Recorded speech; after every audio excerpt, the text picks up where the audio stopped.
three-time world champion, the Flushing Flash, Kelley.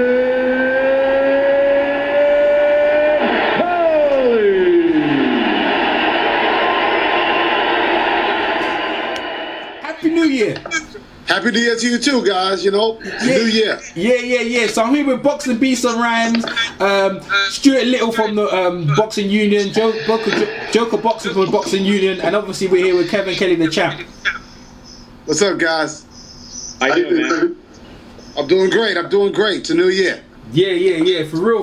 What's been going on, Kevin? I heard you got a new job with HBO. How's that going? Well, not really, HBO. Pretty much, we're just in the beginning stages of it. I just did the Glofican fight, Granada Glofican. I did this fight November 2nd for you guys. And I'm going to do another date in April coming up. It's a little slow right now, but like I said, the dates are coming. The dates are coming, yeah? The dates are coming. You know. Wow, that sounds good, man. You know, other than that, you know, it's just getting these fights, all these new fighters. Boxing's going to be very hot this year, I think, because there's a lot of new talent out there. A lot of undefeated fighters, a lot of great matchups. Floyd's ending his career, which sets up for a new guy to take over the sport. I think that's what I'm looking forward to. Who's going to control the sport after Floyd is gone? But there's a lot of new guys. There's Glofican, there's Deontay Wilder, Berman Sturvine, Mickey Garcia. There's a lot of guys out there that can take over the sport.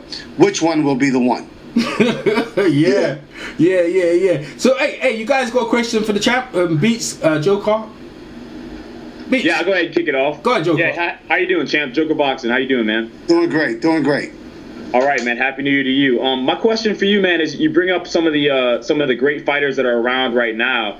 As a guy who was such a tremendous fighter yourself, who are the guys that you're looking at that you feel are getting ready to take the mantle from Mayweather and are getting ready to take over the sport right now? Who are you looking at? I'm looking at Granada Glofican really big. He's a wrecking machine. He's 28-0 with 25 knockouts. I'm looking at him. I'm looking at Mickey Garcia. I think he looks very, very well. Yeah. Sergio Martinez is kind of, I don't know, how good he is right now because, they're talking about a matchup between him and Cotto, which is a good matchup, but it's kind of unfair a little bit because Cotto's such a smaller man. I don't know. There's Andre Ward. I think it's going to base down to Andre Ward fighting Glofican, and that's the man to take over the sport because those two guys are undefeated. It's a great matchup. Who's going to run the legacy? And I think that's what makes the whole 2014 coming into boxing with Floyd's career being over magnificent. Oh, Keith Thurman, too. I forgot. There's Keith Thurman. Yeah. There's a lot of talent out there. Yeah. I was going to ask you about, Adrian Broner's situation with DeMarcus Maidana, man. What's your take on that fight? Well, the one thing that I have is input. I sparred Marcus Maidana when he fought Victor Ortiz. Okay. And I can tell you how it is to get hit by him. The man's a monster. Okay? He hits very, very hard. Broner's got to show what kind of fighter he is. See, when a fighter's winning, people look at you like, okay, you're winning. People don't know what kind of fighter you are until you lose a fight. Now we're going to find out exactly how good Adrian Broner is because he has to come back and be as dominant as before he lost the fight. So I think, he wants a rematch with Maidana to prove that I think he should get one more fight first to practice, rehearse, and then get back in the ring with Maidana. And sometimes you make a bad mistake when you get right back in the ring with a guy who beat you last. How do you see him improving in that fight? Because they're talking about the rematch. It seems like it's going to happen to you. What do you think he needs to work on to defeat Maidana? History repeats itself. I look at Maidana and Broner like Sugar Ray versus Duran. The first fight, Sugar Ray standing flat-footed, stayed in front of Duran, allowed Duran a lot of opportunity. And then the second fight, he came out with fast-feeded, fast hands, side-to-side movement, ducking and dodging, and frustrated Duran. That's what Broner has to do in a rematch. He can't come back standing in front of this man because the man hits too hard. We're going to see how smart he is. He's got to fight more intelligent. That fight, he didn't have an intelligent fight plan. He thought he was going to go in there and outpower, outpunch Maidana, and you can't do that with Maidana. You got to be boxing very smartly. Okay, go ahead, Joker. Yeah, I got another question for you, man. Seeing that you were somebody who got in the ring with Prince Nassim, You obviously know the Prince really well as a fighter. Do you see any similarities between him and Adrian Broner? Because a lot of people are wondering, like you said, can Adrian bounce back from this loss, or is this going to break him? So what do you think from your perspective? The question, that's a weird question because I don't know the answer. It all depends when he gets back in the ring. Personality has a lot to do with how they fight. Compared to the Prince, I don't know. Ahmed, after my fight with him, I didn't see him do some dominating things. Broner has a little more advantage because he has HBO and has America. So it's a different scenario. I'll tell you one thing. I don't believe in great fighters. Even myself, I don't believe in great fighters. I believe in good fighters that make great fights. So, and in that tone, Broner has to not have to prove himself to the people, the public, but just to himself, that he is who he is. And I think with his cocky, confident self, he'll come back and be dominant because, his cockiness it helps him. Definitely. Beats, go ahead. Yeah, Kevin, I feel today there's a strong gene pool of fighters, but people compare today's era to, let's say, to your era. Like, you had Chavez, Terry Norris, Roy Jones. Do you think the gene pool today is strong enough to make an impact in history like your generation? To an extent, yes. You never know. See, the thing is, I always tell people you can't compare eras because, everybody had their era. Okay?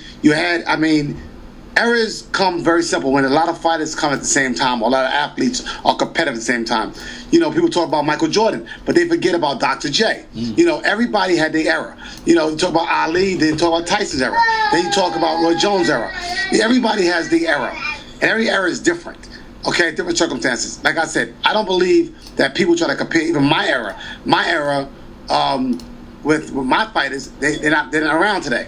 So there's a new crop of fighters. I think right now, me personally, right now there's about to be a big explosion in boxing because there's a lot of undefeated guys in the same weight class, which makes great eras. You got a lot of guys you got Canelo Alvarez. You got so many fighters that have records with maybe one loss or maybe no losses on them.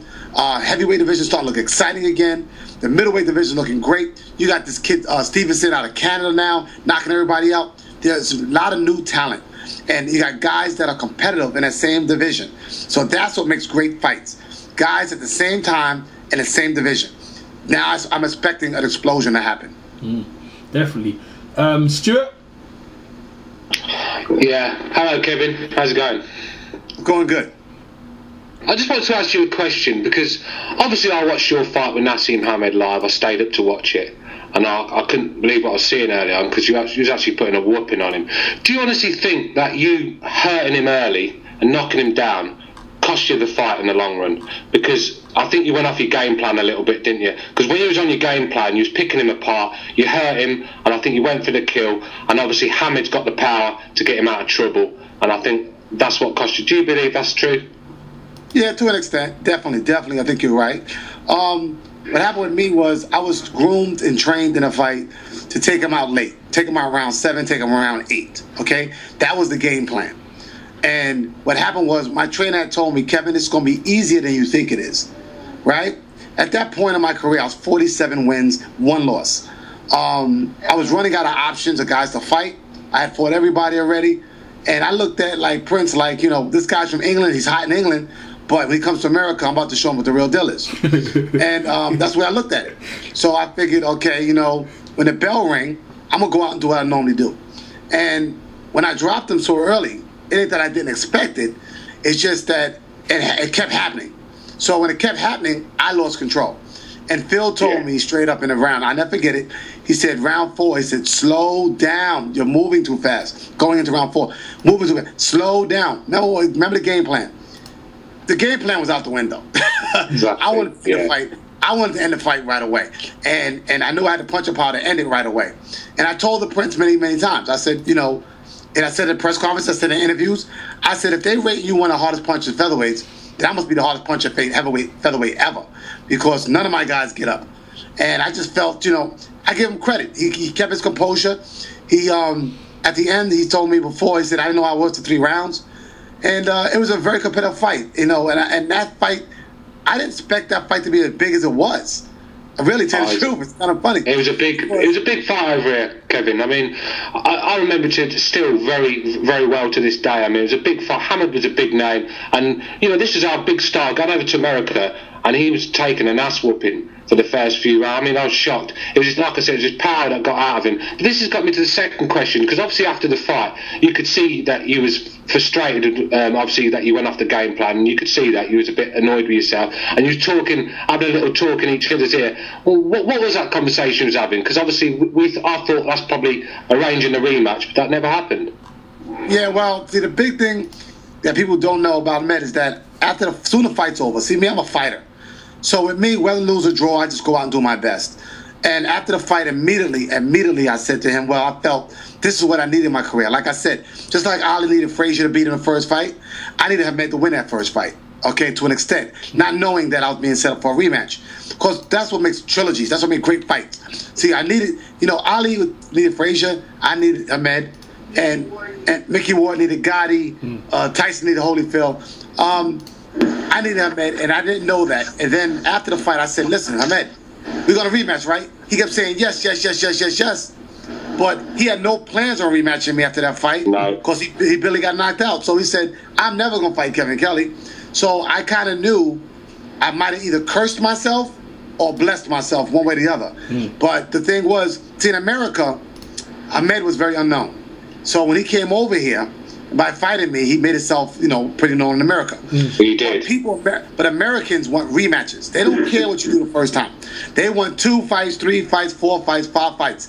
They want you to continuously do it, especially when a fight like me and Ahmed's. But the problem was, after the fight, he would never fight me again. He would never get back in the ring. I think the problem is, he knew that you wouldn't make them mistakes twice. And I think it was a smart move for Hamid to avoid that rematch. But obviously, as fans, we'd love to have seen it. Yeah, I mean, I'm the one that put the blueprint together. When I was talking to a Barrera's camp, before the fight, they were like, "Thanks for you showed us a blueprint." And I was like, well, I guess everybody at that kind of until you fight a fight like a Prince fought when he fought me, you don't have a game plan how to beat somebody. When Buster Douglas beat Mike Tyson, he put a blueprint for everybody else. Yeah. So, what happened with me and the Prince was I kind of put a blueprint. All I do is keep my composure. And actually, when Augie Sanchez fought him, remember Augie Sanchez? Yeah.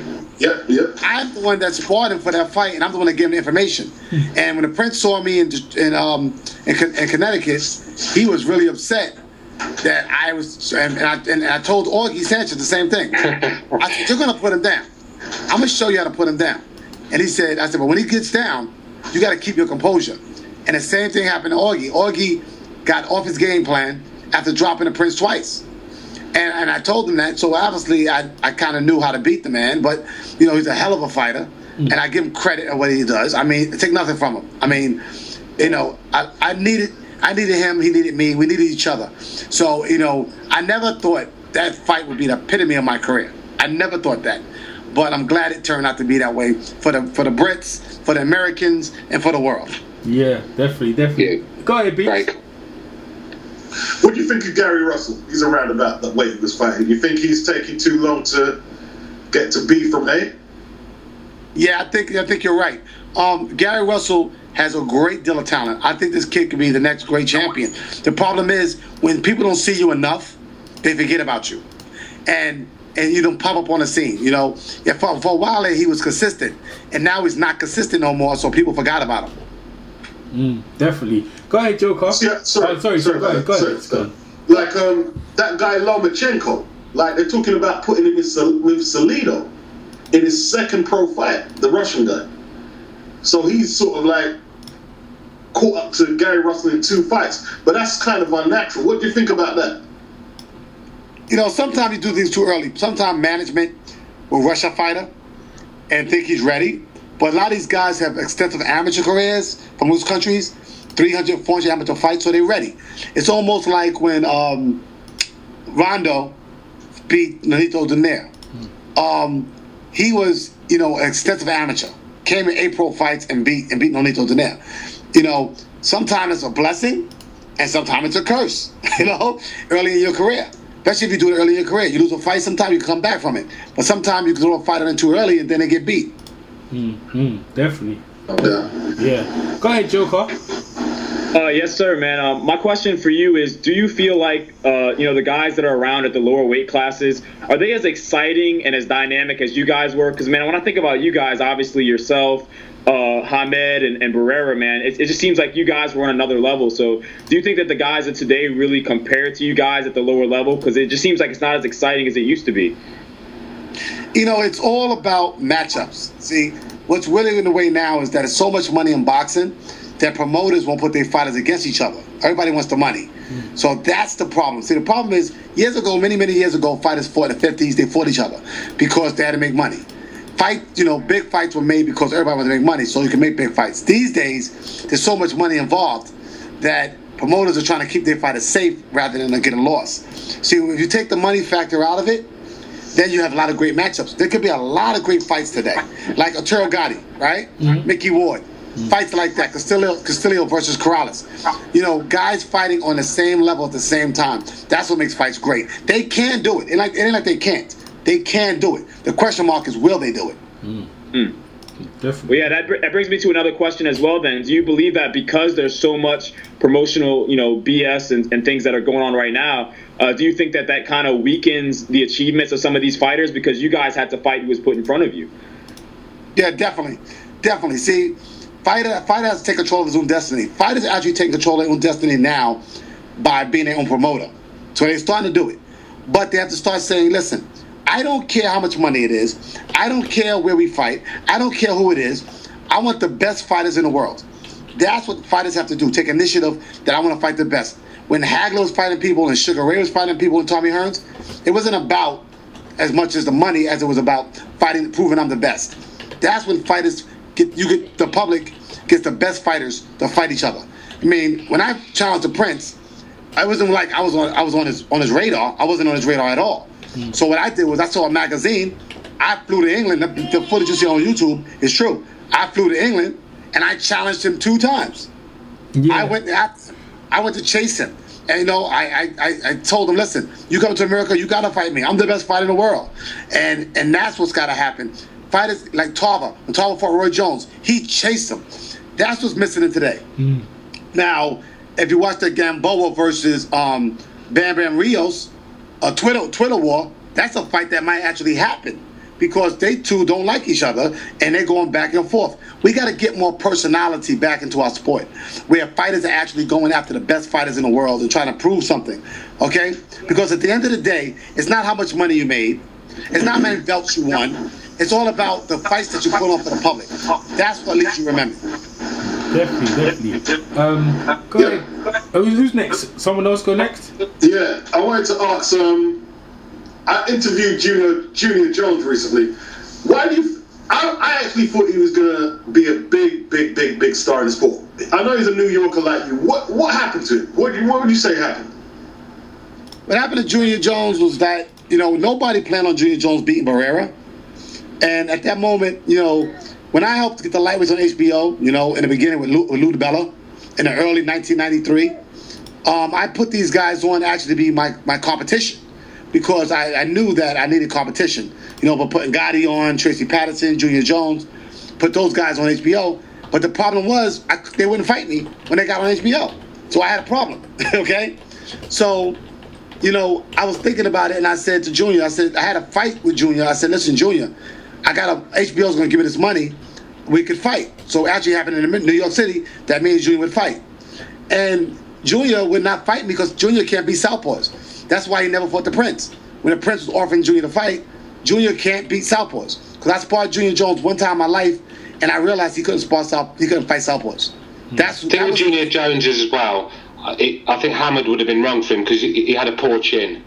And Junior, he can't fight southpaws. If Hamed had landed on that chin, it would have been over for him. Yeah, well, the thing with Junior, no matter what it is, any southpaw would have beat Junior Jones. Any southpaw. He didn't think that he told me to my face, we should have never been born. Lefty should have never been born. He just couldn't beat a lefty. That's why Junior Jones never fought me. Tom Johnson never fought me. Another guy that can't fight southpaws. I just couldn't get the guys to fight me because I was lefty. But they fought the Prince. Tom Johnson fought the Prince because there was so much money involved.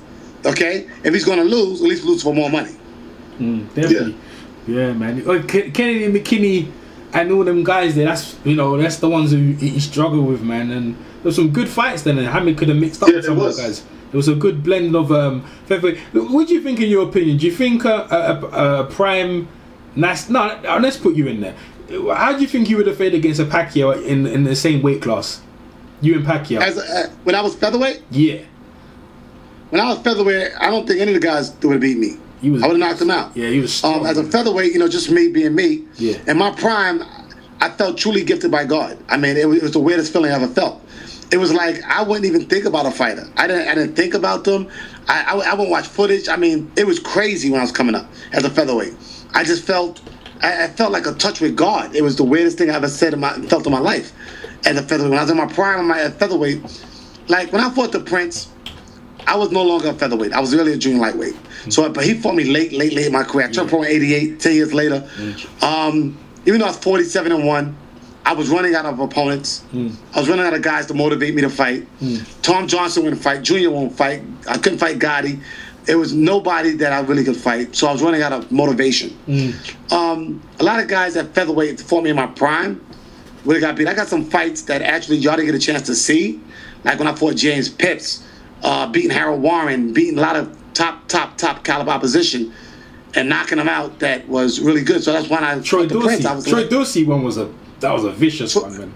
Troy Dorsey was an animal. Troy Dorsey. I enjoyed that one. We're friends to this day. People don't understand that man is the first man ever to win a kickboxing world championship and a boxing world title.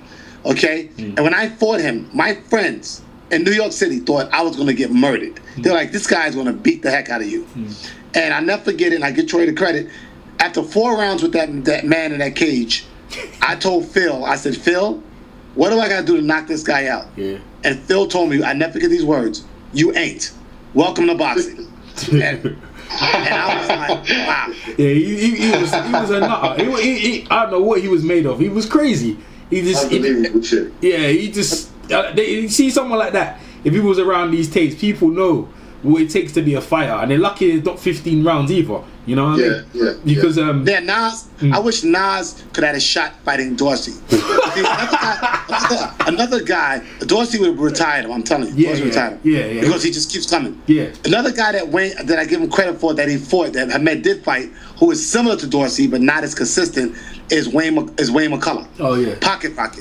Wayne McCullough is a heck of a fighter too, and he keeps coming, right? And not as consistent as Troy Dorsey, but he's very busy. You know what I'm saying? So I can say Prince did fight somebody very similar to Troy Dorsey, not as much pressure, but Dorsey, I've never fought somebody like that my whole life. I mean, I never hit a man in my life, hit him with a shot, and while I'm hitting them, they're hitting me. I've never seen nothing like that in my life. The only guy that was very similar to that was the Bull, Diaz, that fought Nate Campbell. Very similar to him. Oh, one Diaz. The baby Bull. Just doesn't stop coming. And they keep throwing punches, and you don't know what to do. You need a gun. You know what I'm saying? You need a gun. You need a stick or something to stop this guy. Hit with your best shot, and they just keep coming. And Dorsey, to this day, we're friends. He texts me from time to time. He sent me Bible scriptures from time to time. In that fight, if they made it a draw, I would have been happy. I just think that, after that fight was the last career fight for him because his face couldn't tolerate the beating. He fought De La Hoya after that. I saw that one. He fought lightweight, Yeah, so he was more or less, he fought Paez. I mean, he's a definitely Hall of Famer. Definitely Hall of Famer. How do you think that a prime Naz would have fought against Pacquiao then? In the featherweight when Pacquiao beat up Barrera? Because for me, I don't care what anyone says, that's when Pacquiao broke out. When he beat up on Barrera. People don't talk about that. They talk about the DS one, but it wasn't. For me, it was blatantly that Barrera, because Barrera was the guy at the time. So how do you think a prime Nassim Hamed against a Pacquiao at, let's say, at featherweight? How do you think they would have? How do you think that would have gone? I think, like I said, that'd be an interesting fight. Like I said, I wish I told my wife. It's funny you said that. I told my wife about a month ago, D. I would love to see Nas fight Pacquiao. Remember I said that to you? I said it years ago. I said because styles make fights, and it'd be very interesting to watch that fight. I actually said, but you saying it to me now, you're behind me. I said that years ago. I told Nas to fight him. I would train him for the fight. Yeah. And I said I would train him. I told Nas that. I actually asked when you talked to Nassim, you asked me, Kevin Kelley tell you that. I said I would love to train you to fight Pacquiao. I just think Nas with his awkwardness, unless Pacquiao caught him, it would be a Nas fight. Nas could control the action. You know what I'm saying? Yeah. Because Pacquiao's never seen nothing like that. I commentated Pacquiao when he fought Agapito Sanchez back when he was a junior featherweight. And I trained with the man one time. Hell of a puncher, hell of a talent. There's some things missing though. Okay, he fights the same way every time. There's no change in the way he fights. You know, there's not much you can do different. So when he fights a Prince fights so different. You got to change your style, and I had to change my style a little bit when I fought a Med. Even though we fight very similar, me and the Prince. You know what I'm saying? So I adjust to what he's doing. With Pacquiao, I don't know if he can adjust and adapt to the Prince's style. You know, unless he fought a guy like Paez. You know, see in America, y'all guys had the Prince. In America, we had him 50 times already. You know what I'm saying? With Camacho and Paez. So it's not new to us. We had Aaron Pryor. You know what I'm saying? Yeah. So we've had that style many times over. So it's nothing new to us. So the Prince for you guys is huge. But America, it's been done before. You know what I'm saying? So it's a matter of, you know, with me, with my style coming into boxing, having half 50% Jeet Kune Do, Bruce Lee style, the other half being boxing, me being different in style. I'm very different in my style too. So that's what makes it different. Kevin, does it surprise you how obviously when you see the Prince walking around these days? I mean, he's walking around at a cruiserweight limit. He's usually drunk and talking garbage. You know, has it surprised you how he's obviously turned out to be? Because obviously you've turned out to, like, obviously you've got a lovely family now. You're talking well. I mean, you're doing well in your life. And Prince just seems to have let himself go a bit. Have you noticed that? Not really. You know, fighters do that in America all day. It's nothing new. You know, when fighters stop training, look at Buddy McGirt, look at Mike McCollum, look at these guys. They're not in shape no more. They're not training. You know what I'm saying? It's normal in our sport. In our sport, when guys, they got life, they go back to normal living. They become normal human beings. You know, you look at Kelly Pavlik had drug problems. Kazaki had drug problems. Ricky Hatton had drug problems. You know, guys get out of shape. They don't stop training. They stop, you know, paying attention to their body. They're not doing the same thing. They want their career to be over. The Prince is like an American. Like I said, in America, we always have somebody to replace us. So in America, the Med is not even talked about. Now, me and Hamed fights talked about, but Hamed is not talked about. You know what I'm saying? The one thing that I hear all the time in America, because we have so much. We have too much, okay? And America, the one thing they wanted in America was a rematch. That's the one thing they talk about. Why he never fought you in a rematch. You know, I tell people, I said, you know, he was not remembered or revered because you're remembered and revered by the fights you put on, like I said, with Gotti and Ward, Castillo, you know, those guys, Sugar Ray and Hearns, Hagler and Sugar Ray. You're remembered by the contest that you put together. The one thing that people looked at with the Prince, nobody talked about the Barrera fight with the Prince, but they talk about me and the Prince fight. Why is that? Because you dropped him twice and you was making him look silly. Yeah. So, you know, it's kind of, the fans want war. They want all-out battle. Exciting. Okay? Yeah. And it's not country against country, it's fighter against fighter. They want war. They want to be entertained. Yeah, that's right. They want to see the Prince beat because he ran his mouth and they felt that they stopped the fight early and my just due was shortchanged. So, you know, me and the Prince should do a rematch, but he would not fight me again. I knew it. I kind of knew it. In the ring, I kind of thought he would because he kept telling me he would. And I told him to it. I told him, I said, you told me you would rematch me and you would never, then you told me later on that you would never fight me again. I said, that's just kind of, kind of let the blade go. This is a problem, Kevin. I mean, this guy lost to Barrera and just disappeared from boxing. And, you know, so if he's not going to try and get a rematch with a guy he's lost to, I mean, a guy, you know, he's not going to rematch you when he got a lucky win. So, you know what I mean? So at the end of the day, I could see why he didn't take the fight. Yeah, in America, the difference between America and Europe is very simple. Y'all guys get one fighter out of a blue, right? It's very, very, very, like Ricky Hatton, you got a Prince, you know, Kawasaki. So y'all get one at a time. It doesn't come in like 20 guys or 30 guys. And in America, we got an abundance of champions. We got an abundance of world champions, abundance of guys trying to take you down. It's more of a food chain where soon you get on top, I got 20 guys banging out my door trying to get me. You know what I'm saying? Yeah. So you got to be very dominant in America. And you got to prove to America that you're so dominant, like a Mike Tyson or Muhammad Ali, that you're so dominant that none of the guys that want to eat are going to eat and they're going to feed on me. So like me, when I was coming at featherweight, that's why I knew at featherweight nobody could beat me because I beat everything I had around me. And if you challenged me, I was going to knock you out. So it wasn't that you were going to lose, I was going to knock you out. So that's the thing with America compared to Europe. The prince would not be revered in America because some of the fact is he didn't go back and try to conquer what gave him problems. You know what I'm saying? Yeah. Conquer me. Conquer Barrera. He didn't go fight Barrera again. No. Exactly my point. Yeah. So that's what lacks. Hey, Beats, because Joker asking Beats, you jumping after, yeah? Beats, Joker, go ahead. Yeah, man. My question for you is just about boxing in general and why it's not as mainstream right now. Do you think that there's just too many outlets for some of these young kids in America right now? Obviously, there's football, there's basketball, there's so many things going on. And obviously, when you were around, in the 80s and the 90s, I mean, boxing was at its peak. It was just such a talent-rich era at that time. So do you think part of the problem of why boxing isn't as mainstream to these young kids is they have so many outlets to get off of the streets right now? No, it's funny you said that. I've had a discussion a few times with a few fans. Boxing is mainstream like crazy. Let me tell you why. America doesn't have the world champions, right? It doesn't look prevalent to America. They don't have the heavyweight champion of the world, so America thinks that boxing is dead. Let me tell you something. Mayweather was the highest paid athlete in the world. Pacquiao was number 2. Okay? There's not one MMA fight in the world that's on the list. Okay? So that shows me one thing. Economically, boxing makes more money than it's ever made in life, which means that the spectators are watching. They're paying pay-per-view, and there's more people watching now. There's more countries involved now than ever before. The reason boxing doesn't look like it used to look, because if you look at the champions, they come from all kinds of weird countries that we never heard of, okay? Like you got Glafagin from Kazakhstan, okay? You have Manny Pacquiao from the Philippines. You have heavyweight champion, the Klitschko's, from Germany. So you got guys from different parts of the world, where most of the champions back in the day was from America, and they defended their titles against other countries. So boxing doesn't look like it used to look because the face is totally different now.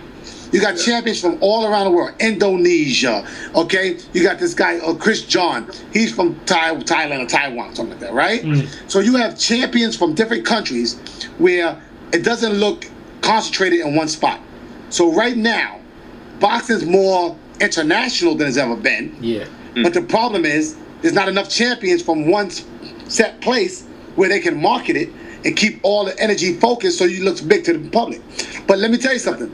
Floyd could not get $41 million unless boxing was that big. Because Sugar Ray wasn't getting it. Hagler wasn't getting it. Hearns wasn't getting it. I wasn't getting it. De La Hoya wasn't getting it. Tyson wasn't getting it. So obviously, and Manny Pacquiao getting $30 million obviously shows you that boxing is the leading sport in the world. And Forbes' list of highest paid athletes in the world shows you right away who's leading the sports industry. It's just that more black American athletes are going to football with guaranteed money, going to baseball with guaranteed money, and going to we have so much more of an outlet in different sports. Yeah. Just like Deontay Wilder. Deontay Wilder would play football, I believe it was, before he boxed. Yeah. So he went for the guaranteed money. In America, so when America is not on top of things, of sports, of baseball and football and basketball, or taking the athletes getting in boxing, we think the sport's dead. But obviously it's not. Yeah. Go ahead, Beats. Yeah, Kevin, I remember last year you had Canelo upsetting Floyd, but that didn't happen. What are your thoughts in hindsight? I thought he'd be more prepared. He disappointed me. Floyd is that talented. You take nothing from him. He's that good. People won't give it to him. He is that good. But the thing is, see, I always tell people this, and I stick by this from day one. The best fighters in the world never win fights. The smartest guys do. That's the way it really is. And the thing is that Canelo didn't come out the box psychologically in his head to beat a man like Mayweather. He didn't spar guys that he should have sparred. He should have sparred guys like Sugar Shane Mosley, Adrian Broner, guys guys that fight like Floyd, okay, get the simulation, okay, change what you do. When Buster Douglas beat Mike Tyson, he wasn't a better fighter. He got ready for him. He got smarter. When I go back to Joe Louis. When Max Mellon beat Joe Louis, right? He wasn't a better fighter than Joe Louis, but he got prepared enough to beat Joe Louis. When Sugar Ray beat Marvin Hagler, it wasn't that Sugar Ray was a better fighter, because he wasn't, but Marvin Hagler was. But Sugar Ray got prepared to beat him. When you see guys come back and beat somebody, Floyd is very smart in training how to beat you. The thing is, nobody trains to beat Floyd. They think they do, but they don't capitalize on his weaknesses. So the thing is, instead of saying, okay, he's going to do this, and then I'm going to try to do that, that's the mistake. You got to say, he's going to do this, and I'm going to do that. Okay? Or I'm going to just do this and do that. He's got to stop from doing what I'm doing. Like me, if I was in my prime, and me and Floyd Mayweather was 126, right? This is what I was doing, training for him.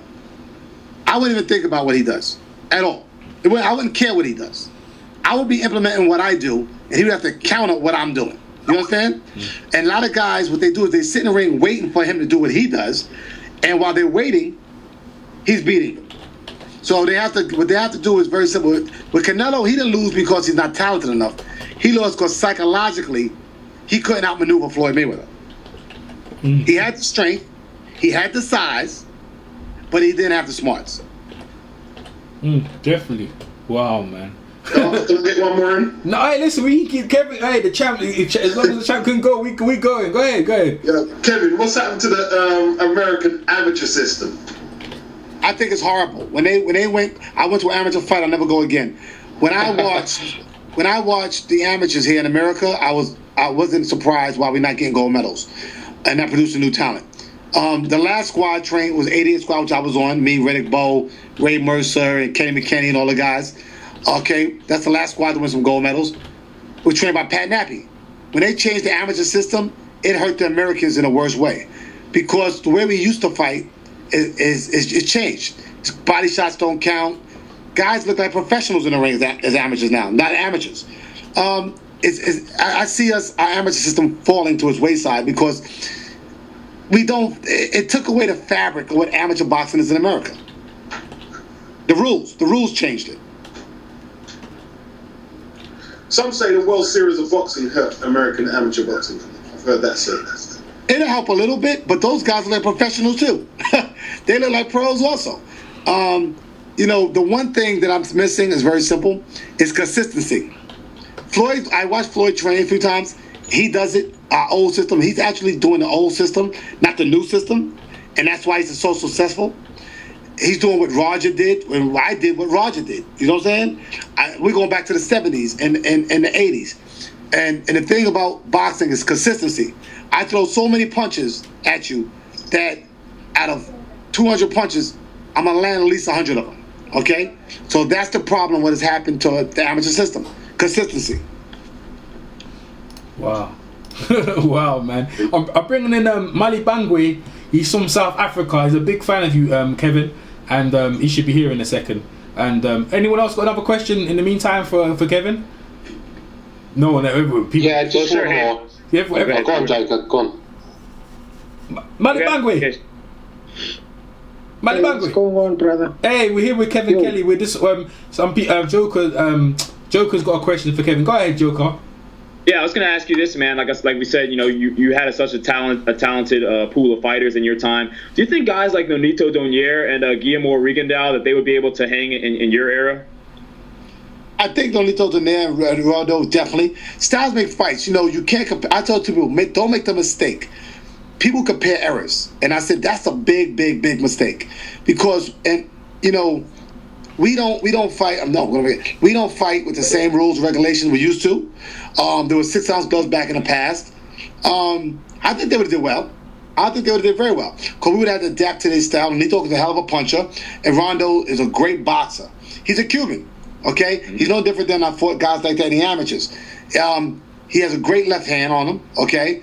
He's got a stick move style, stick move. He sticks and he moves, step to the right, step to the left. They would have did well. I think Nonito, like I said, I don't discount any era. They would have did well in any era. Definitely. Okay. Stuart, go ahead. Yeah, just one last question, Kevin. If a promoter rang you up tomorrow and offered you big money to come out of retirement, obviously you are a bit long in the tooth of the fighting career now, but would you consider it, or are you going to leave that for now? Obviously you've got a young family now, so what would your decision be? No. No. See, with me, it's very simple. A lot of people have been asking me that question. People, I get that question asked from time to time about me coming back fighting Pacquiao, me fighting, people always try to ask me that. I always say, I don't want to do it. That's the key. See, I know early in my career, I remember I didn't get a title shot till I was 36-0. I was actually going to quit boxing. So, I've always got title waiting. The biggest problem with me in boxing has been waiting for a title shot, waiting for this. I'm tired of waiting. If they gave it to me now, I don't want it because I lost my love for being able to get in there and do it. I'd rather spar than fight. That's why I knew when my career was ending. I wouldn't do it. I wouldn't do it. I just can't get motivated to do it. Wow, man. Okay, Beats, go ahead. It's fact. Oh, yeah. Okay. My wife's over here saying, that I would do it because it's money, but she will want me $5 million to come back. I told her no. I told her, because you know why? She thinks, my wife don't understand something. She's over talking. Hold on. You were the same guy that told me for 5 hours after you lost to Bobby Bacall. But that's then. She was retired. I said, Kev, you're not retired. You're going to come back and fight. No, I'm not. I'm done. I aged overnight, D. What my wife understands is when I was active. When you'll say yes, and when you'll say when I'm active. Put money like that from you. When I'm active, right? Of course, 1 minute I'm retiring, the next minute I'm boxing. When I'm active. But when I got out the game, I knew my last fight. I knew that I would never fight again. I knew before the fight, right? Sometimes you get this feeling, and what happened was I went to Hall of Fame weekend, right?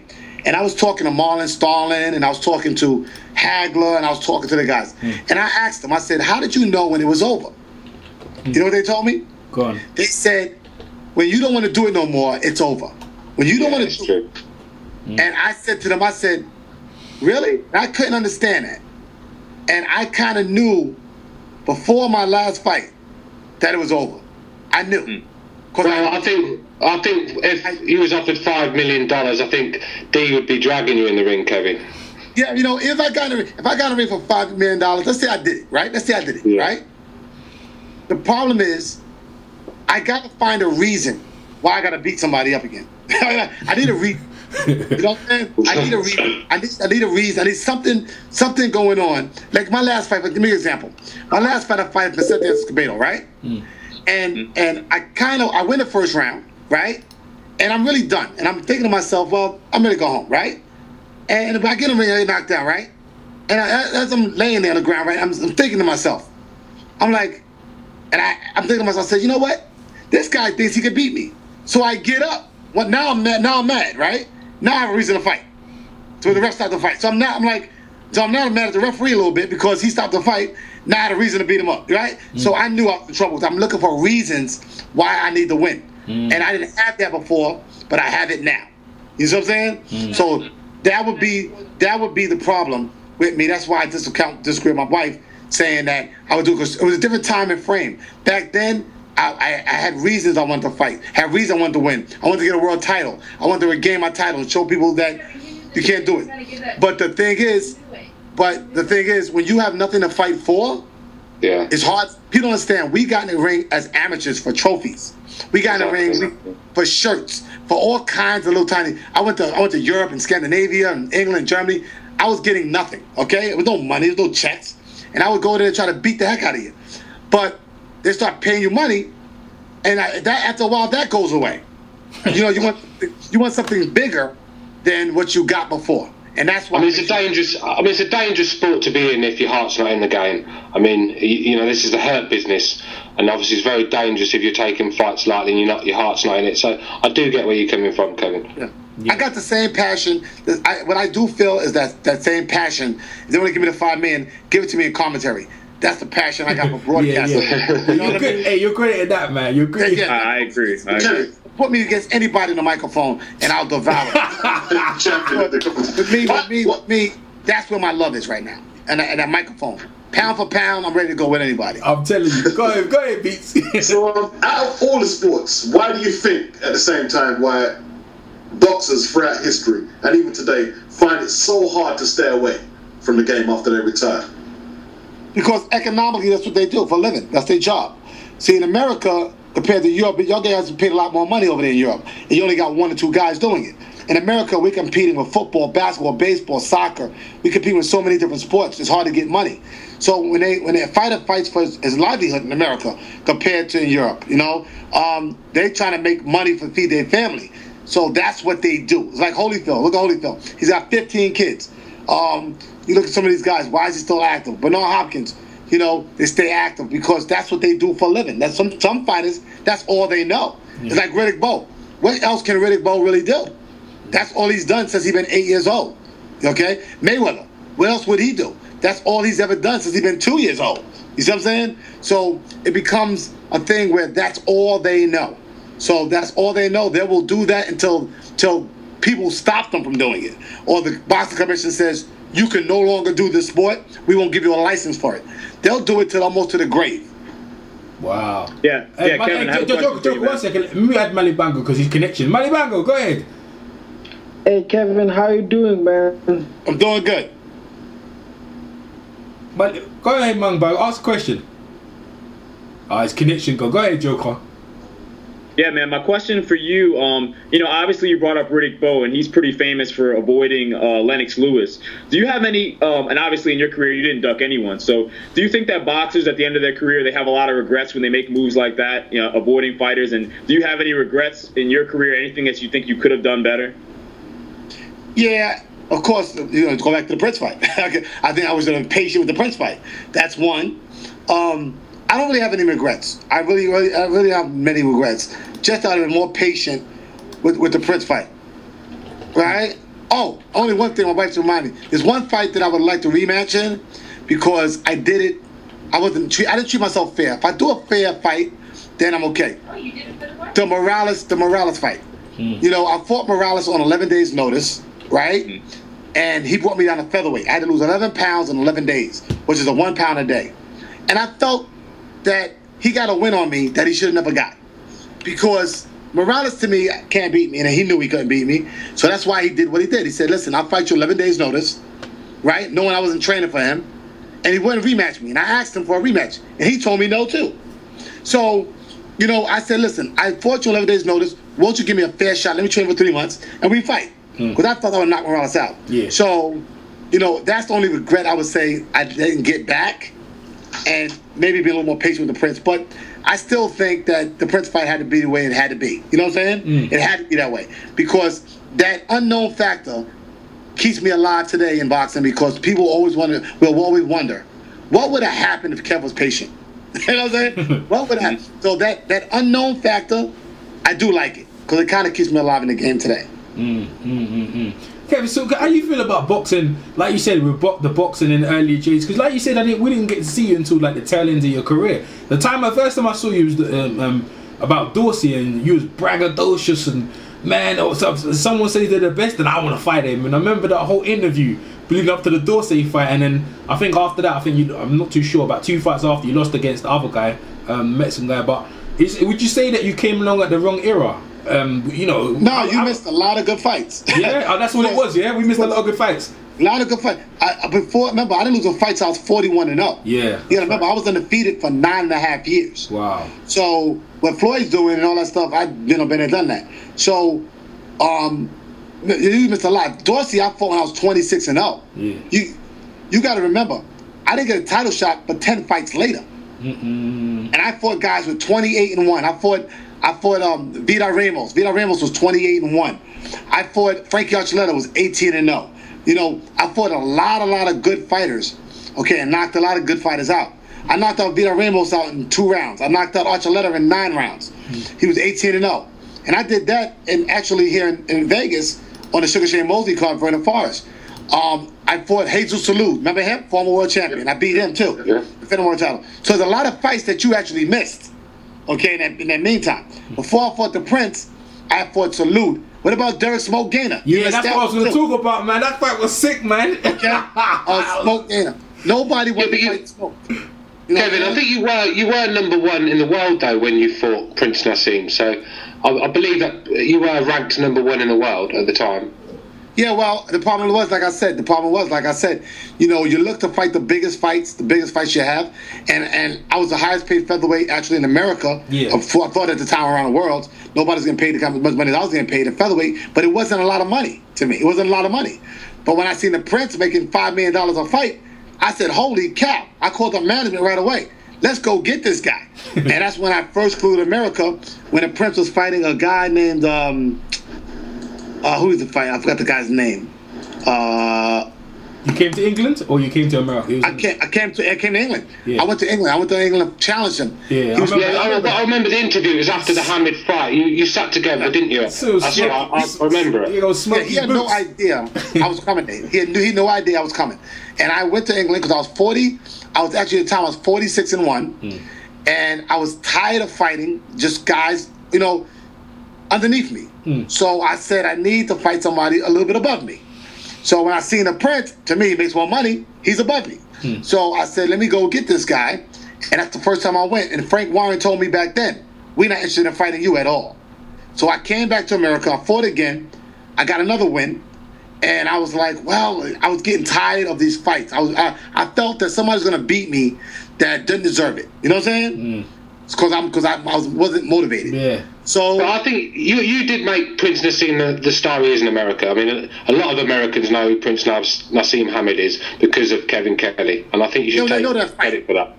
They don't know Prince Nassim. They know that fight. That's the one thing with America. Yeah. They've never seen maybe Americans know about the fight. They also about the fight. You and the Prince. That fight is huge. It made history in boxing. Yeah, it's a huge fight here in America. You know, but the problem is Americans feel that he should have rematched me. You know, and that's what's missing. The rematch. So do we. So do we over here, Kevin. Yeah. So me as a fighter, I offered a rematch right away. I mean, I never turned it down. He just said he wouldn't do it. He said he'd rather fight Barrera again if he had to fight somebody than fight me. And I understand. He didn't want to get knocked out. He didn't mind losing. But he knew me. I'm the kind of guy, when you fight me, it's either you're going to get me or I'm going to get you. That's my mentality. And a lot of guys wouldn't fight me because of my mentality. They knew. I told guys before I fought them. I said, look, I'm being honest with you. I'm going to try to get you. So you better get me first. Because if you don't, I'm going to get you. I promise you that. You know what I'm saying? Hey, Kevin, let me ask you this, man. If you could have fought any fighter from any era in history, who would it be? Is there anybody who you ever thought about, a fantasy fight with? I think I would like to fight Jeff Fennick. That'd be nice, I would have loved the shot. I would have loved the shot at Willie Pep. Is that the Australian Jeff Fennick? Yeah, I would like the shot at him. Yeah. I would have definitely liked the shot at Willie Pep. And as featherweight, I would love to see how I would have did against Azuma Nelson. Because Azuma was such a good fighter, a good puncher, a good strong guy. And if I could outbox him and do what Whitaker did to him, you know what I'm saying? Yeah. I would have loved to box him with my hand speed. That's how he handled my speed and my movement, my reflexes. I think I would have beat him, and it would have been a good fight. And it would be a good win for me, a good confidence win for me. I think because Azuma Nelson I respect him out of everybody. I think Azuma Nelson was one of the best junior lightweights I've ever seen. One of the best. I mean, incredible. Incredible. And he was dumped. Like, you see Barry McGuigan, like, he was the star name at featherweight back then, but he ducked. His team, they ducked Nelson. Yeah, I don't know. See, the ducking thing, like I said, a lot of times, I got criticized for fighting everybody. It's kind of funny. Even if I fought on 11 days notice, I fought Morales, like I said. Even when I gave a guy an unfair shot, I would have loved for guys to give me a fair one. And it's like, people don't think like me. I understand that. And a lot of opponents didn't. Me, I was just in the game to give the fans memorable for the rest of their life. Give them memories that they would understand that for the rest of their lives, when they look at me down the road, that's how I looked at me. I looked at me that 20 years from now, 30 years from now, 40 years from now, that the fans looked at me and said, Kevin, you didn't duck anybody. You fought everybody. You fought them on 11 days' notice. Broken hands. I fought guys with broken hands. I fought guys with ribs. I fought Barrera with a rib injury. I fought, all this stuff. it's like late in my career, I never got a fair shot. You know what I'm saying? Guys wanted to beat my name rather than try to beat me as a fighter. You know what I'm saying? They wanted me to come down to featherweight. I fought injured a lot of times. So that's the part about my career I think that people don't know, that I give a lot of guys elevated their career with a win over me that they should have never got. Absolutely. Yeah, but that's boxing, isn't it? When you get to a certain age, they try to use your reputation as a stepping stone. Yeah, but the problem is they don't want to give me a fair shot. You know, like in other words, instead of getting me ready for 3 months, you know what I'm saying? I got to fight at featherweight where I was no longer a featherweight. Like I beat Humberto Soto, example. I fought Humberto Soto, right?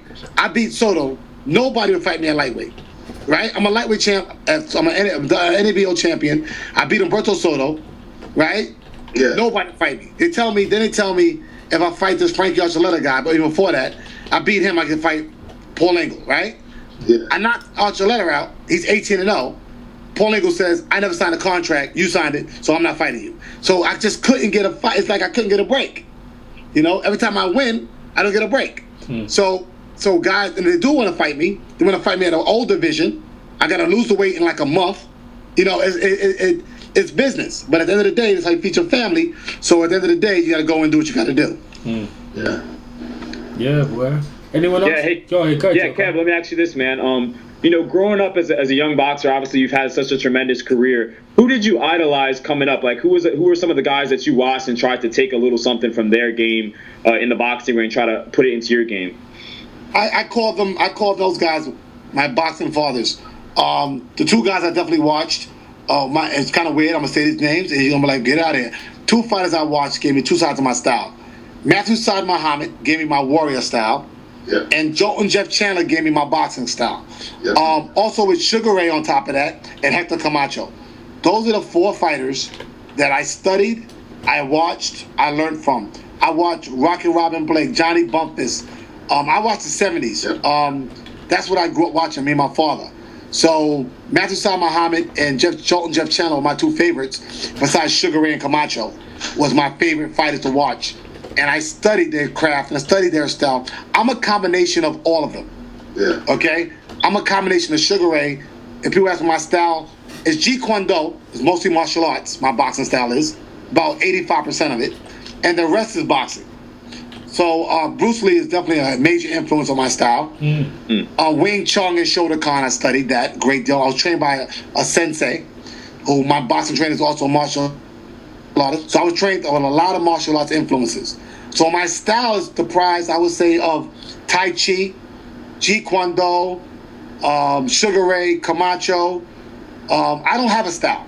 I'm exactly what Bruce Lee stated Jeet Kune Do is. Jeet Kune Do is no style. I don't have a boxing style. I adapt to whatever's in front of me. I can fight righty. I can fight lefty. That's why me and the Prince got along so well. Because like him, he don't have a style. And I don't have one. That's why we adapted to each other. He fought righty. I fight righty. He fought lefty. I fight lefty. I can punch him with my right hand. You know what I'm saying? Yeah. We kind of neutralized each other. So that's what my style is. And I told the Prince, we had a conversation about it. I said, your style, who I studied to beat your style, he fights in Drunken Monkey, okay, in Kung Fu. Drunken Monkey is a style where the fighter looks like he's drunk and you can't knock him down. No matter what you do, you never can knock him down because he's so flexible. And he fights in Drunken Monkey. My style is a praying mantis. And I use a lot of mantis strikes, a lot of mantis defense and offense on him. And pretty much that's how I deprived the style, the technique, how to beat him, his style. What would beat Drunken Monkey? You know what I'm saying? And Prince never knew that I knew that about him. And he says, and I told him, Bruce Lee, he said, I idolize that man. I said, well, you have a lot of Jeet Kune Do in you because you fight like Drunken Monkey, Kung Fu. And he was very shocked that I knew that. Wow, man. Didn't know that, man. Didn't know that. That's how close are martial arts to boxing? It's like there's been debates is boxing and martial art.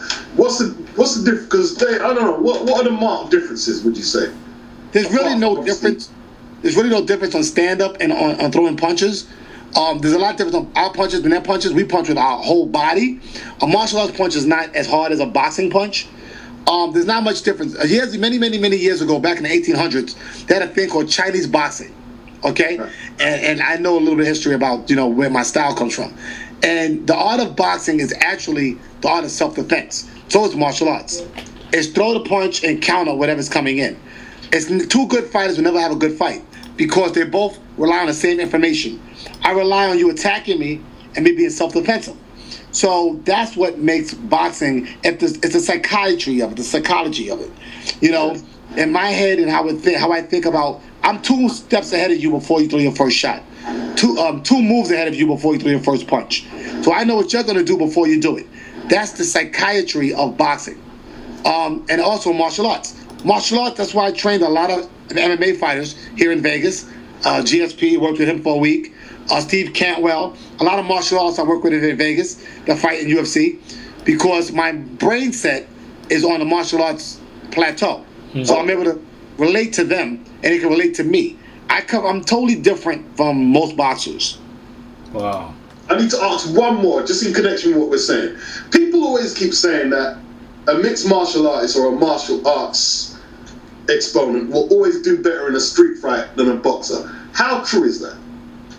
Not true. It depends on what's going on at the moment. Like I said, an MMA fighter's got to get me to the ground where his best fight is, and my stand-up is where my best fight is. So we both have, I call it top points, okay? His top point is to get me to the ground. My point is to keep him standing up. Mm-hmm. So as long as he's on his feet, I have a shot. As long as I'm on the ground, he has a shot. So at the end of the day, even with my style, I'm more of a martial artist anyway, so there's a lot of things that I do differently than most boxers. So they would have a rude awakening with me. You know what I'm saying? But yeah, I mean the Randy Couture James Toney. I mean that was a very good comparison, really, because that was just a poor show. Did you see that, Kevin? Yes, James Toney didn't do his homework. I would have did my homework. I would have worked more on jiu-jitsu, and I would have worked more on Muay Thai, okay, than I worked on boxing. Boxing is my primary, so I would have never worked on that. Because I know that, see, like I said, this is how boxing works, psychologically. Not the best fighter wins, the smartest guy. And that's what I told you. I would have worked on jiu-jitsu and Muay Thai, right, 100%, okay? By the time I got there, he would have thought, 'cause I know he thinks get me to the ground is going to work. But I would let him get me to the ground because I would work on jiu-jitsu so well that I would surprise him because he wouldn't be ready for what I'm about to do. You see what I'm saying? And that's how you win a fight. Because the guy's not ready for what you're about to do. See, James Toney didn't take it serious. He thought that he was going to stay on his feet. Randy Couture said, he said, if James hits me, I'm going to be dead. He knew it. He knew that he had no chance with James on his feet. So he had to get him to the ground. And that's what he did. James didn't get choked out or nothing. James just quit because James did nothing James could do. Because James didn't take it serious. James didn't take it serious and say, well, he thought that he's going to be able to hit Randy Couture. Randy Couture's not a better fighter. He was just smarter.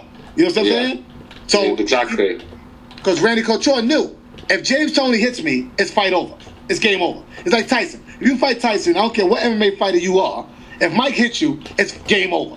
You know what I'm saying? I don't care where he hits you. It could be on the shoulder. Like me, I hit a guy, I don't care where I hit him. If I hit him, it's game over. So the idea is to beat me, get me to the ground, to submit me, but I would work on chokeholds and triangles, and I would work on, the guillotines and all that. I work on all that stuff and be able to beat you on the ground.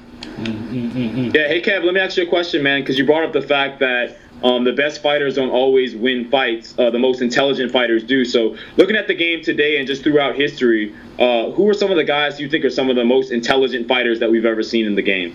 Good question. Very intelligent guys. Joe Louis, very, very smart after he got beat by Max Schmeling. Be able to come back and knock out Max Schmeling.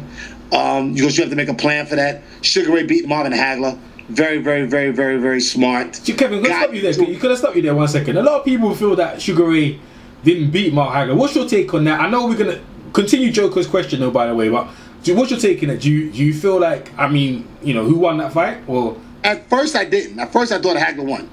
But I watched the fight about 10 times. And then I thought about boxing. I said, do the guy that gets hit the most lose the fight or wins the fight? And I found Sugar Ray was landing majority of the punches. The punch stats were much higher. And we can't penalize Sugar Ray because he's not strong enough to keep Marvin Hagler off him. You know what I'm saying? So you can't say, well, the guy that goes forward, the guy that's initiating the action, ring generalship. So Hagler had the ring generalship, yes.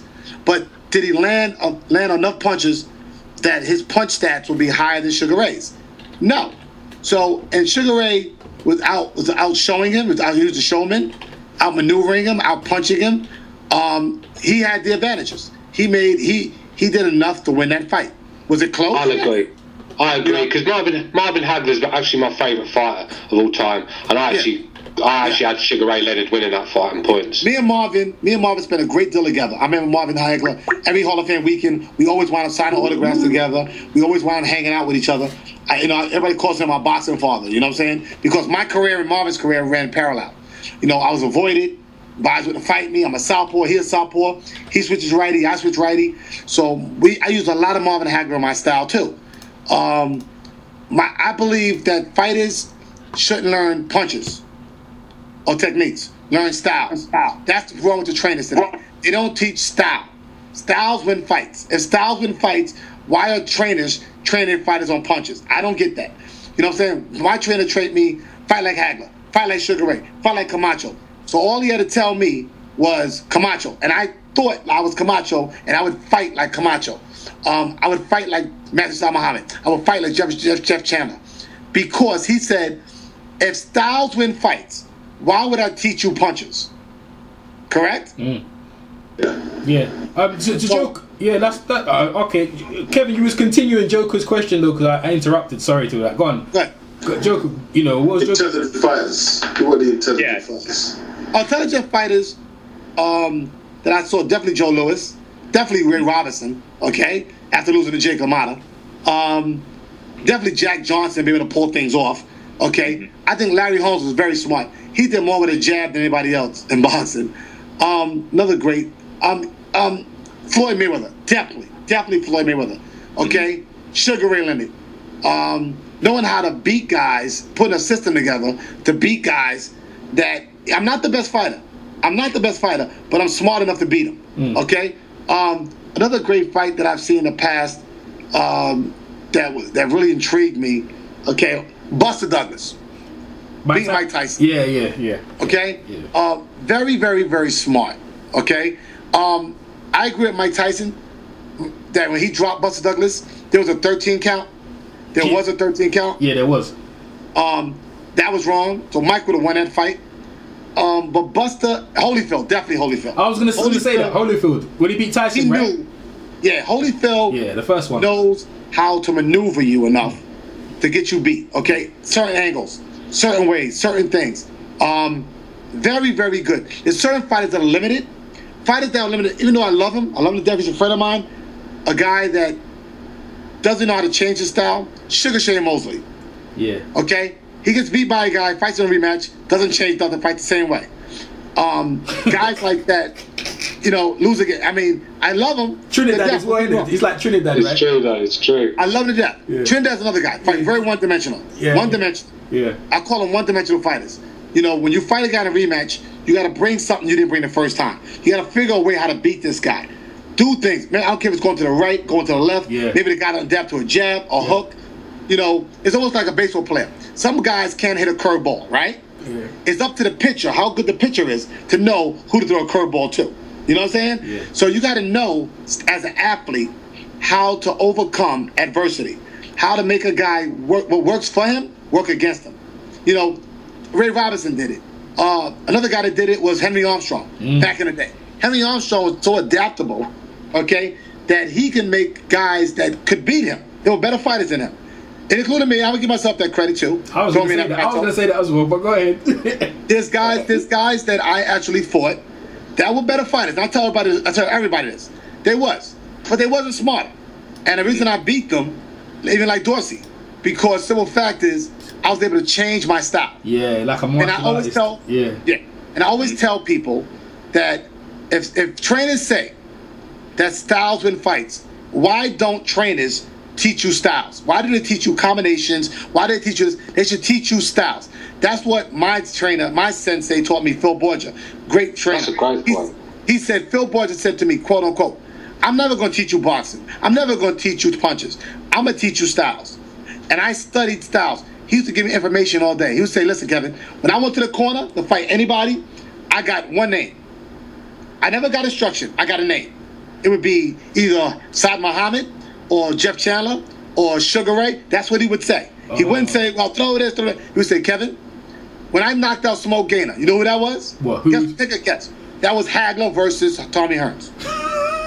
How you beat the crap out? That punch was you no, went because in him. what happened was in the fight, just the strategy.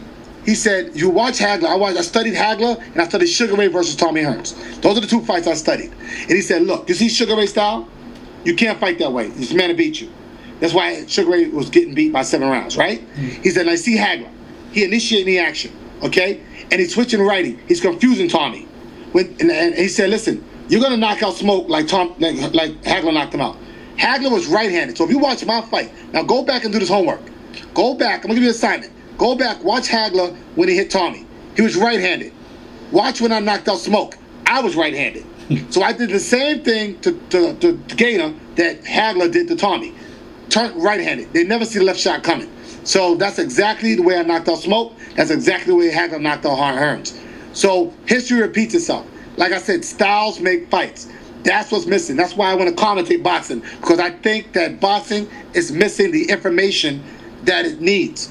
It needs to know what's really going on in that ring. And the commentators they have are not telling them. Yeah. I'm going to just say this, man, not a question, but I think out of all the boxers I've interviewed, I think the commentating world misses you most, not being a prolific commentator. I have to say that. I agree. I'm being deadly honest. Yeah, but like I said, me, I've experienced everything. Fighting broken hands, fighting with the flu, losing weight in 11 days' notice, being at the top of my game, undefeated forever, then losing a fight, coming back from it, winning multiple world titles. So I've experienced everything in boxing. So no matter what it is in front of me, I got to commentate, I'm able to handle it. Whether it's fighting righty, I do that. Fighting lefty, brawling, boxing, one eye closed, both eyes closed. You know what I'm saying? So I think, to me, a commentator has to have experienced everything to talk about it. Yeah. So me, as a boxer, I'm just trying to tap the psychology. Is it better when everything's going your way, or is it more satisfaction when you have to work out them problems? Every fight is different. Every fight is different. I get bored if everything's working my way. With me, so I look at it like I like a little bit of adversity. Right, some feedback coming from somewhere. But go ahead, Kevin. I like a little bit of adversity, because the simple fact is it makes it interesting for me. A boring fight, for me is not interesting for me. People remember what you have to overcome. They don't remember when you had it so easy. An example, when I fought Goyo Vargas, right? Yeah. Goyo Vargas beat Paul Hotchinson, correct? Yep. Destroyed him. Okay. Yep. He destroyed Paul Hotchinson, right? In the UK. Now, I beat Goyo Vargas. Nobody ever talked to me about that fight. But yet, I do. But I was undefeated. I beat him fairly easy. But yet, nobody talks about it. But yet, people talk about me and the Prince, me and Smoke Gaynor, me and Troy Dorsey. So what's the difference between those fights and the ones that I won so easily?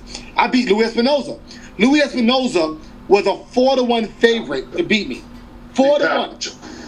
2-time world champion, Louis Espinoza, right? Yep. I beat him so bad that his corner was to stop the fight in round 10, right? And I won a world title doing it. Nobody talks about it. Because the simple fact is, when things are going totally my way, nobody cares. But when I have adversity going against me, then they talk about it. Me and the Prince, me and Gaynor, me and Dorsey. People remember great fights. Yeah. Not good fighters. Yeah. But don't you think with George Groves, Carl Froch, an example, where Groves was a loser, but he came out the winner? I mean, do you think that's a similar sort of situation with yourself? Rematch. I mean, because obviously George Groves has made a lot of fans since that, and Froch has lost a lot, obviously, with his post-fight comments. George Groves has probably made himself a bigger star by losing a fight, which is strange to say, but don't you think that's a similar comparison? See, with Groves, yeah, very similar. I think you're right. The problem is with Groves and Froch and these guys, they're not America-bound. They need to be fighting more in America. You know what I'm saying? Yeah. They don't need America, and that's the problem. When you're making money overseas and you're doing pretty well overseas, you don't need America. Until they step over here and make themselves more household names, like a Froch and these guys. See, when Andre Ward beats these guys, nobody knows those guys. It ain't like the Prince. You know what I'm saying? I helped invent the Prince over here. So Andre Ward fighting Froch, to America, they don't care. You know what I'm saying? And that's the problem. That's the problem. Like Sergio Martinez, like that's why a Golovkin who's fighting in New York City, he's building a New York base. Okay? He's building an American base. People are watching that. He's on the cover of Ring magazine. So he's more American bound. So now he's a European, but the world knows him now.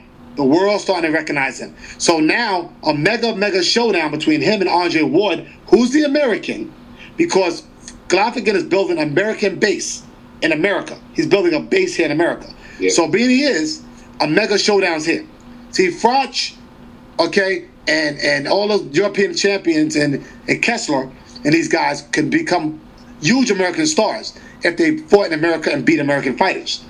And that's how they can draw attention to themselves. But when Andre Ward beat him, it was like no big thing to Andre Ward. He didn't gain any more momentum because he don't fight enough times in a year. And Americans don't know who Froch really is. Or Kessler. Yeah. And do you think it's his style as well, Kevin? Do you think he's not Andre Ward? Do you think it's a style thing with him? Why he isn't getting the credit and the viewings? I mean, he's not very easy on the eye sometimes, is he? I mean, he's a class act, one of the best fighters in the world, but his holding and his, it can be quite frustrating to watch. Do you think that's one of the reasons? The reasons is inconsistency. Same thing as Gary Russell. When you're not consistent, see, this one what made me more or less was I was commentating at the same time I was boxing. So you always see me on TV. You got to be consistently on TV. Yeah. The viewer only knows what they constantly see. Yeah. Okay? And they want to know, how can I see more of that person? Okay? When you're consistent, it's like Mayweather. When Mayweather don't fight, we forget about him. And the guy's the best fighter in the world. We totally forget about the guy. Right? Because he fights twice a year. Nobody looks for Mayweather. It's kind of funny, right? Here's the best fighter in the world, makes the most money, and nobody looks for him. That's kind of crazy. Because the simple fact is, people know what they consistently see. If you think about it like this, a music act, right? How did NSYNC get popular? NSYNC got popular because Backstreet took a break. The Backstreet Boys took a break, right? They allowed NSYNC to establish themselves, get hot, and once Backstreet came back, NSYNC was already in place. So there's no place for them. The same thing happens to fighters. A fighter will be hot for a while, and then he disappears because he's taking a break, right? In the meantime, new young talent gets in place. They get in place, now people are watching them. So now you try to get back into that fray, they don't want to see you no more. They've seen you already. So now, being they see you, you got to work your way back in. Yeah. So you got to stay consistent. The problem with Andre Ward, he's not consistent. He'll fight one time a year or twice a year. Floyd was saying, people don't care about that. Golovkin is staying busy.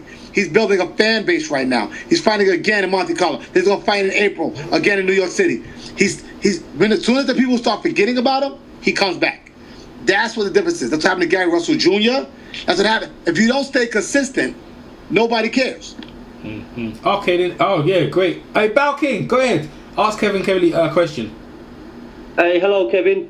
Hello. Hey, how you doing, man? And thanks, guys, for letting me chime in onto this interview. It's a great honour to speak with you, Kevin.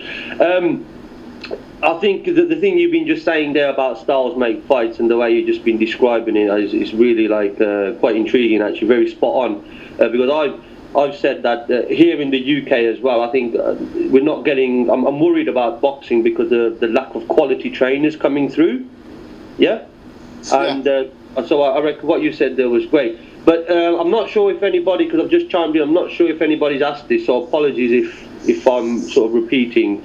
But I think you're one of the most underrated fighters in the American media, because the body of work that you have, 50 plus, 60 plus fights nearly, and I think that you've been tremendous for boxing. But what I wanted to ask you, and something that a lot of people don't mention as well, you actually beat Humberto Soto in 2002, didn't you? Yeah, I was the last guy to beat him before he became champion. After that, right. he became a three-time world champion. Yeah, absolutely. So again, there's that, and obviously Derek Gainer, you beat Derek Gainer as well. But what I wanted to ask you is, who was your? It might be an obvious answer to this, but I might be wrong. But who was your sort of toughest opponent that you faced? I mean, is it going to be Nas? I'm not sure. No, nowhere near Nas. See, when I fought Nas, people wanted, the Brits wanted that to be my toughest fight, but it wasn't. And I'm honest with you, because I had to earn my way through. I had to fight a lot of harder guys. If I was a Brit myself, and I came up in Britain, I would have been a multi-billionaire, right? Dorsey all day, of course, Troy Dorsey. That's why they were ready for the game, because Troy Dorsey, we both the Guinness Book of World Records. There was 2,806 punches thrown in that fight, 12 rounds of war. It was the first fight that I felt I was going to die in after the fight was over. Wow. So when I fought Dorsey, my trainer at my camp knew that I was ready to be world champion. And I did that before I was world champion. I was 26-0 when I fought him. And at that point, that proved to me, if I could survive Troy Dorsey, I could survive anybody. Okay. And obviously, when you fought Barrera and Morales, I think you were past your best then, quite past your peak. More so Barrera. I had to fight him. I got ready for the fight, but see, the problem with Barrera was this: I fought Humberto Soto at 135, right? Yeah. I was no longer a featherweight. The last fight I fought featherweight was Prince Nassim. Okay. Now, if you look at the time frame, I turned pro in '88. I fought Prince Nassim, 97, 98, correct? Yeah. Okay. So Prince was my last fight at featherweight.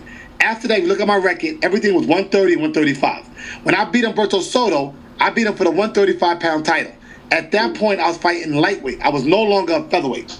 So when I fought Barrera didn't want to fight me. He refused to fight me at 135. He refused. He said, I'm not going to fight Kevin Kelley at 135. He's got to fight featherweight. So Barrera brought me down to featherweight to fight. You understand? Yeah, yeah. So when I got hurt training for the fight, it was understandable. I was no longer a featherweight. When I fought Morales, they fought me at featherweight. Neither guy was fighting at lightweight. You understand? But in America, you make a living doing that. So I couldn't get no guy to fight me at lightweight. I only featherweight. And that's the problem. Late in my career, guys wanted to fight me in a division that I no longer lived in, I no longer had, but I had to make money. At lightweight, I was really good. But at featherweight, I was done. The last fight I fought at featherweight was the Prince. Prince, yeah. And who do you see coming through? Boxers that you see coming through? Any youngsters that that stand out to you that you think, okay, this guy is going to be someone to look out for? Doesn't have to be from America. It could be from anywhere. I like Glaffigan. Another guy I like is Berman Sturvine, the heavyweight. Oh yeah. Yeah. My trainer, it could be a little biased because my trainer trains him. Don House, he trains him. But Berman, I think, is going to be a force to be reckoned with at heavyweight division. He trains here in Vegas. He's trained by Don House. He's Haitian-born, lives in Canada. Very dangerous fighter. Very dangerous fighter. Also like Keith Thurman. I like him a lot too. Keith Thurman, yeah. I like Keith Thurman. I like Danny Garcia. I think he's a hell of a fighter. Those guys right there, I think, are really, really dangerous. And who are your top 5 favorite fighters of all time? Well, I'm going to answer this last question, guys, and I got to get out of here myself. I enjoyed you guys, but I got to go. The wife is signaling me. Yeah. Okay? And we can do this in a future date. My favorite 5 fighters of all time, going back, number 1, Saad Muhammad. Okay. Toughness, willing to fight, drilling. 2, Jeff Chandler, Ray Robinson, Ray Leonard, Marvin Hagler. All right. Cool. Thanks. Hey Kevin, man. Hey, thanks, man. We appreciate you giving us this time, man.